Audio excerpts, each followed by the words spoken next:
The Solovetsky Islands are located in the White Sea, 160 kilometers from the northern Arctic Circle. More than 500 years ago, a monastery was founded in this place. It was to be an island of salvation in the stormy sea of worldly cares. The first monks that inhabited the Solovetsky Islands achieved their much-desired solitude, man and God, prayer and miracles, spiritual power. The fame and popularity of the Solovetsky Monastery as a place of spiritual power attracting pilgrims and devotees went hand in hand with the notoriety of the monastery prison, which remained in use up to the early 20th century. In 1903, the prison was closed, and during the 20th century the monastery, under enterprising management, became notably prosperous.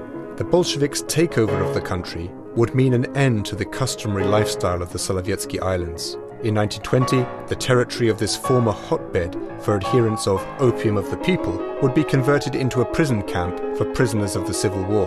In 1923, prison camp grew into a complex known as the Solovetsky Special Function Camps. Near the Polar Circle, a prototype labor camp came into existence. It was here, far away from public view, that the technology of the Soviet penal system was created. The place printed its own local currency and its own newspapers and magazines. On the territory of the camp, there were even several theatres, scientific groups for the study of nature and historical monuments. By 1923, the prisoners of the camp included about 20 Russian Orthodox archbishops and more than 100 priests. From 1924, a group of Russian Catholic priests and Dominican nuns also served terms at the camp. In October of 1926, the Russian Catholic exarch Leonid Fyodorov arrived to serve a term here.